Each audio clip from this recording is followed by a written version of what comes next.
Greetings, and thank you for joining us for our November 7th, 2016 edition of Parent Power Hour.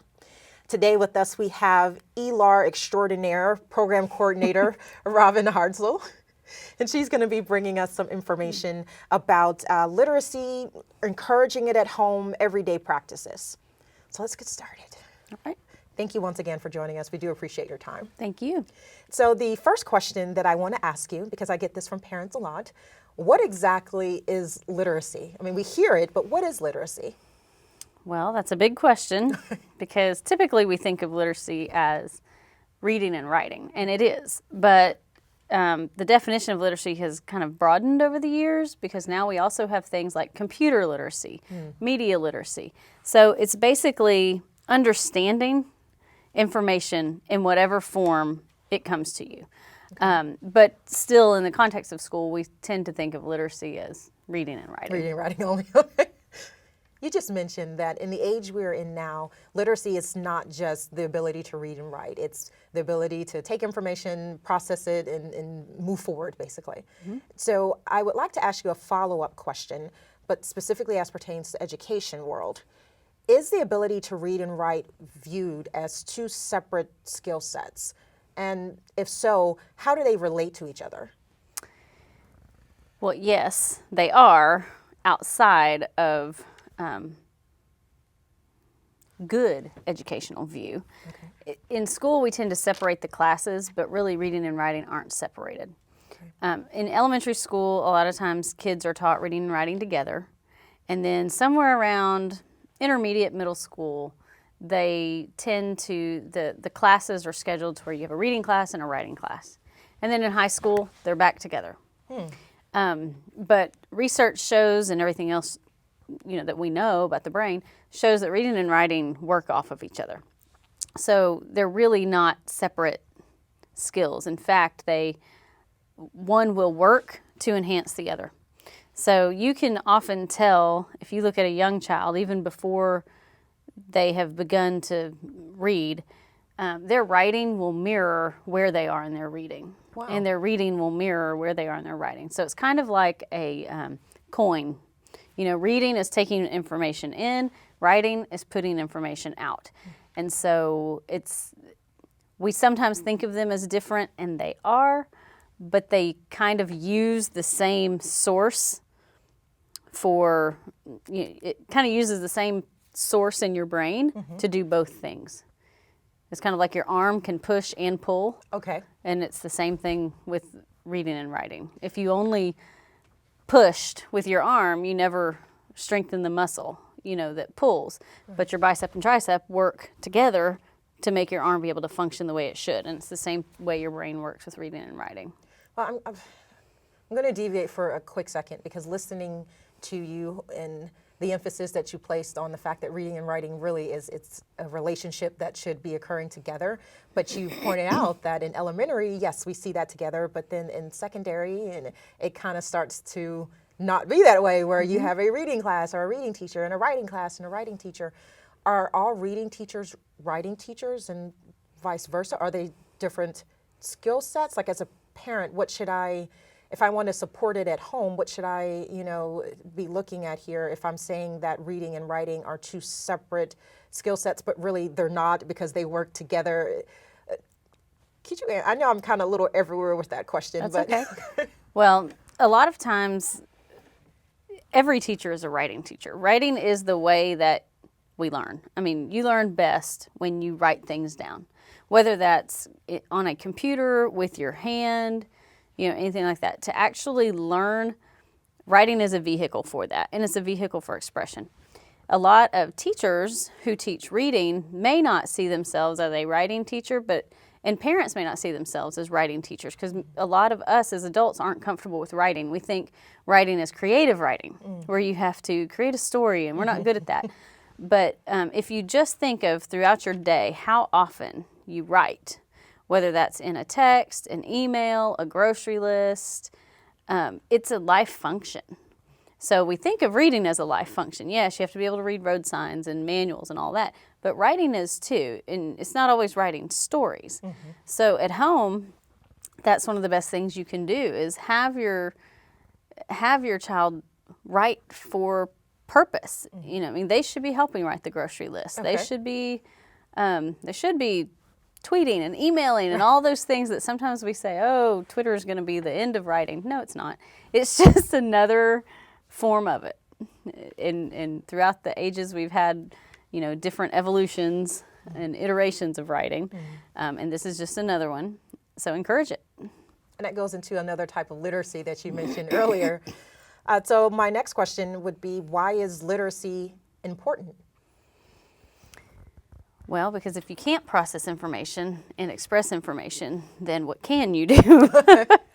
I mean, reading and writing in and of itself, just being able to read a text and write anything, it's just how we function in the world. Even without the alphabet, people still had ways of communicating through drawings and, you know, everything else. So once we went from a total oral existence to putting things on print, literacy became important.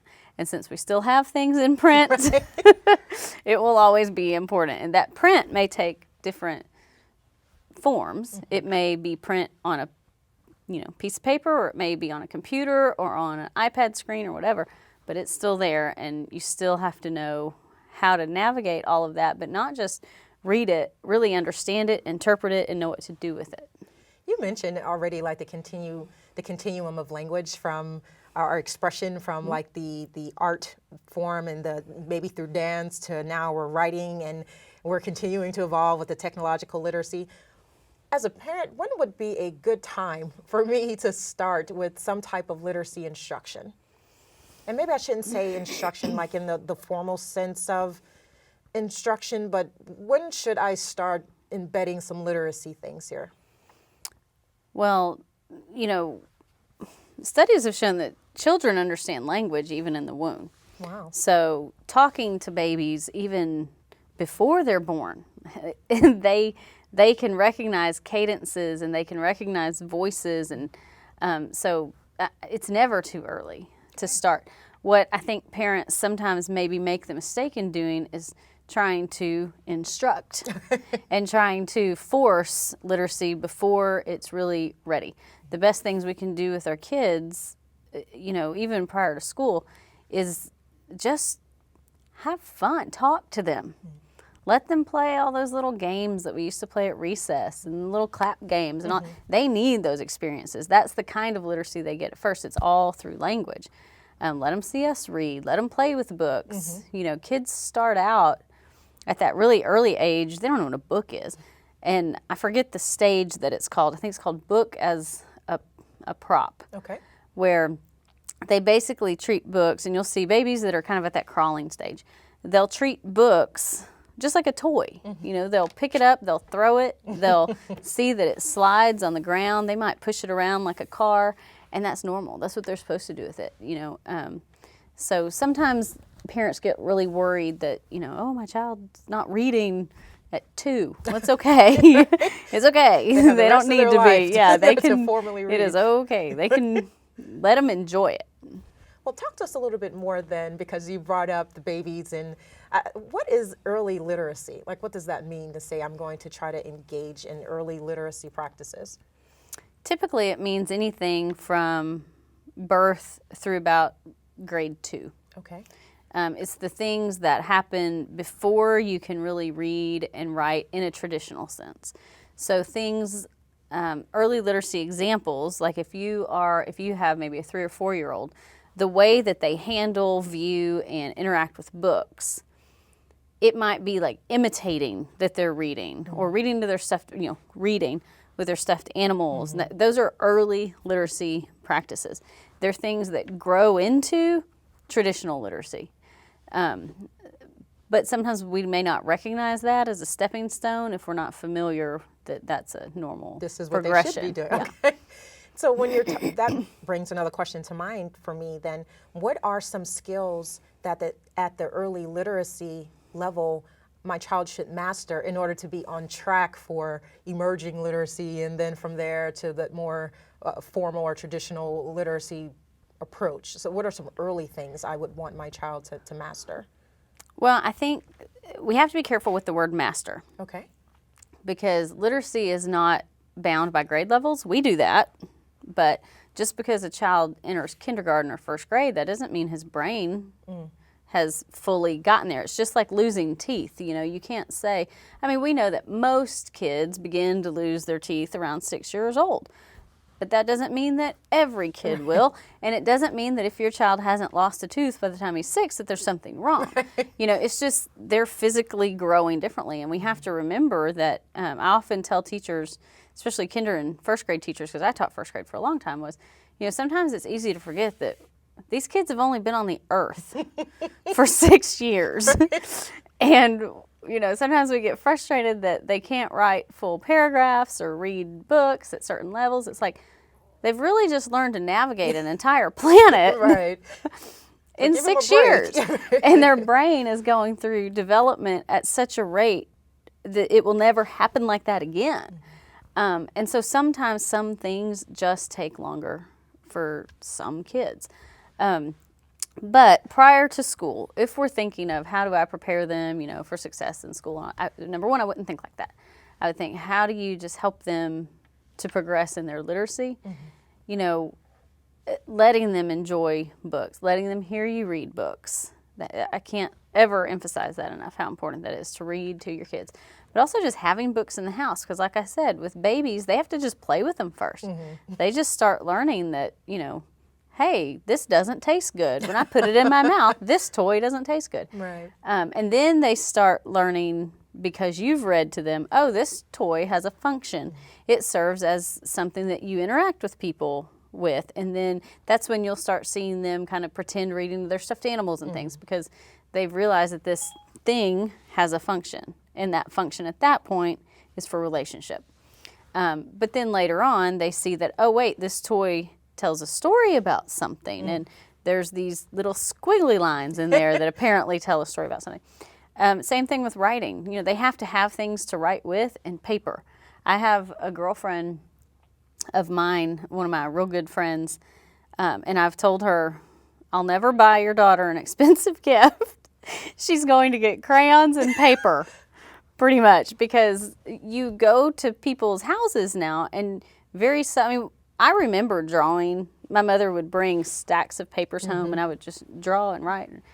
And I don't see that as much anymore. And if kids don't have the materials, I mean, I know iPads and things are great, but they also have to have just writing materials if we want them to write. And it helps with their motor skills, yes, too. I was going to say, the early literacy, that's something you really want them to develop, is that fine motor skills, because when it comes time to start writing their name and those kind of things, they've got to be able to make small movements, and their movements will start big and then it will slowly get smaller. So those are some things. Writing their name after they've learned some letters of the alphabet, you know, writing their name. And sometimes we think the alphabet should be so easy to learn, but it's not. It's really random. When you stop to think about what we're asking children to do, we're saying, look, when you put these 3 lines together in this shape, we're calling it this. And, you know, H has absolutely no meaning on its own. And we're just asking them to remember that, you know. So that's a lot for a brain to take in. And they're 6. Well, and they're 6. This is only their 6th year on the planet. So, yes. Well, I want to ask you a couple more questions. We really appreciate your time. Thank you for coming. I would like to know, when we're talking literacy practices from a parent perspective and even from an education perspective, what is the difference if literacy skills are literacy skills? What is the difference in the practices when they are younger versus as they become older? I guess, you know, sometimes you hear that there's like a cutoff or something with age as pertains to their ability to soak in language and to become more fluent. Is that true, or what are the differences in the practices and how we teach literacy? Well, the differences in how we teach it are dramatically different from elementary to secondary. One of the things that happens a lot of times is when students enter school, typically children are in love with reading and writing and experimenting. You know, their creativity is out the roof. They want to soak in every book they can find. They love story time. They love reading on their own. They're willing to take risks with writing. They'll write stories and cards and all of this stuff. But then as they go through school, all of that diminishes, and that's That's something as educators we have to look at and say, what are we doing that would make kids not like reading? I worked with a fourth grader one time and I said, why do we read? And she said, to answer questions. Wow. And I said, no, that's not why we read at all. And that's something that I tell parents, one of the best things you can do at home is not to ask questions after they read. If they're reading something, it doesn't need to be for the purpose of answering questions. It doesn't have to be a comprehension practice. Talk to them about it. Right. See what they liked about it, but it can't be a quiz every time, or they walk away thinking, oh, well, here's why you read, to answer questions. But there's, something called alliteracy that starts to happen around middle school years. You have illiteracy where you can't read, but then you also have alliteracy where you can, but you don't. Okay. Because you don't like to, and it's a real problem with our middle schoolers. But that's also one of the most important times for them to be reading things on their own and choosing what they read. There's so much good young adult literature out there. It's just, but the practices are different too. When you're in elementary school, students are read aloud to and those kind of things. When you get to secondary school, read alouds tend to, they're not done nearly as much, but yet research shows that read alouds are just as important in secondary, even through audiobooks and those kinds of things. Students with disabilities like dyslexia, audiobooks are sometimes their gateway to some of that information. You've got very creative brains that are wanting to soak in those things. You have to give them access to it. So, and that's another thing, listening literacy is something too. Listening or reading with your ears is kind of a concept that it's not taking the easy road out. There is definite value in that. So the practices definitely change, and kids' interests change, but it's even, I'm not going to say even more important, but it's just as important as they get older and they can read and they can write, that they continue to want to. Because that's the biggest challenge that we face. Well, you mentioned already the secondary aspect, middle school.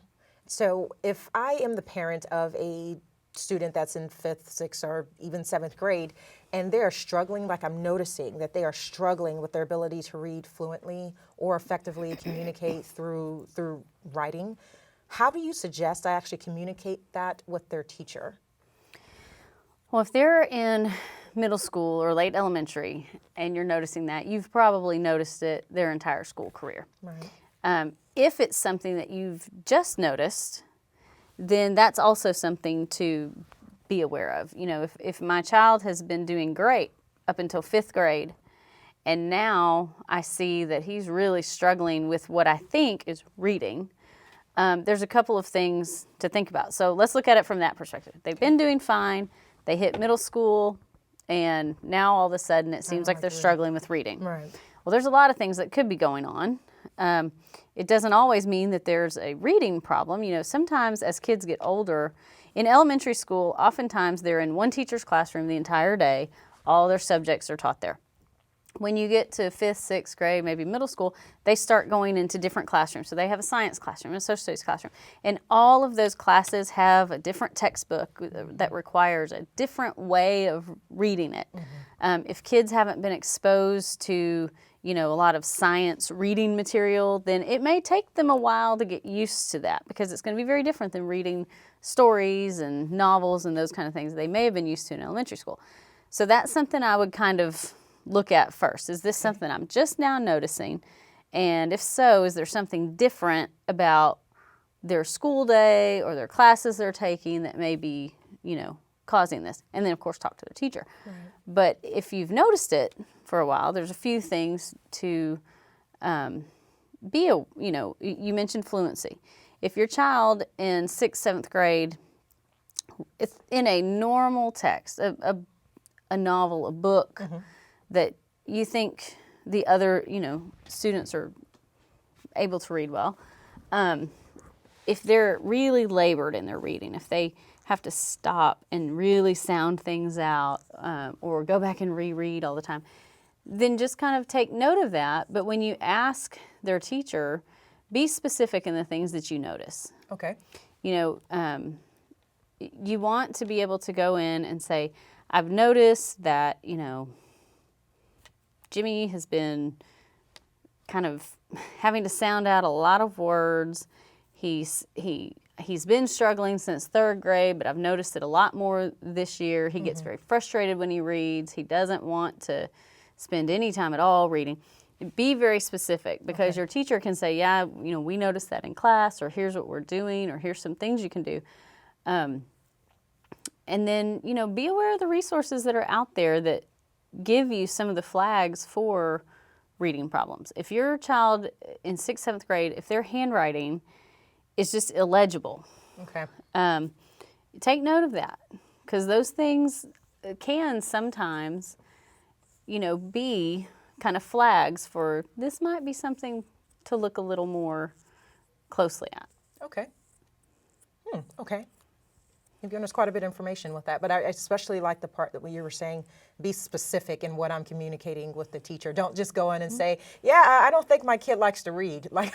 And ask questions. Right. I mean, you should be able to ask the teacher, what texts are you using? How are you choosing the text? How do you differentiate for students who struggle? When you see them struggling, what do you do?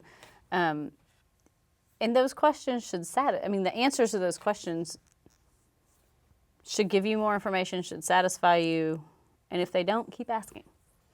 I think I'm going to ask you maybe 3 more questions, but you actually just led me into one that just popped in my mind. How do I support what's going on at school with literacy practices at home without having to be a reading and or writing teacher? So how can I support what my children's teacher, or teachers, depending on the level, are doing in school with what I do at home? The first thing is you have to know what they are doing at school. So you have to know, what are they learning this week? What are the books that they're reading? When do they get to go to the library? What is their schedule? That kind of thing. So that when your child comes home, you can ask the right questions. I have nieces and nephews, and I know how they do. But really, I think it's almost counterintuitive what my advice for what you can do at home. And the reason I say this is because I've had a lot of parents ask me this. And sometimes the advice I give is not what they were expecting to hear, because I wouldn't expect, as a teacher, I did not expect the parents from my classroom to be the second teacher. The teacher, right? That's what I went to school and got trained to do, Exactly. But it is always helpful if they support what's doing. And by support, it doesn't mean give them an extra workbook to do at home. Right. It means I'm trying to get the kids to read. It would be helpful at home if they could enjoy reading. Giving them time and space and making reading and writing something that they see you do is extremely helpful. Just talking, having conversations with students. I mean, those seem so simple, but they're really not. They really aren't. Especially if you have a teenager. Having a conversation with them is not an easy thing. But that's how they start playing with those words. I mean, that is the biggest help, is to help give them a positive attitude towards reading and writing and literacy and learning, and then also providing them time and space and resources to actually read at home, not using it as punishment, those kind of things. So it's not a matter of, we'll ask them these questions to go with this book, but more of take them to the library during the summer, encourage that kind of stuff. That's the biggest help. I think you actually answered what my last question was going to be for you, in regards to everyday literacy practices. What are everyday things that I can do at home to support this? But is there anything else you want to add? Because you've already talked about it, having authentic conversations, and you also mentioned that I don't necessarily want to do a comprehension quiz anytime you read to me at home, or I'm noticing that you're reading. It doesn't have to be centered around I'm going to test you now or assess you in some way. So, yeah, I think you've answered that question for me. Maybe. Yeah. I think the biggest. The absolute biggest are the simple. Talk to your kids, read with your kids, and let them see that literacy is an integral part of your life. And that doesn't mean that they have to see you at the table writing your life story, you know. But students, no matter what their age is, they notice what we do. And so they notice when you're making grocery lists, or they notice those things. They notice if you're always on your phone. You know, that's a form of literacy. So they need to see that that's an important aspect of just daily life. Okay. I think that's my question. I don't think I have anything else for you. I was going to ask you like any closing tips or pointers, but you've answered my questions before I got them out. So I think that's it. I want to thank you again for joining us today, our Parent Power Hour November edition 2016. And our topic focus that we had was just engaging and employing everyday literacy practices at home. So once again, Robyn Hartzell, thank you so much. She is one of our English language arts extraordinaires here that we have at the Region 10 Education Service Center. And she also functions and serves as one of our program coordinators. So we hope that you learned a lot from our discussion today. We thank you so much for being in attendance, and we hope that you have a phenomenal rest of your day. Thank you.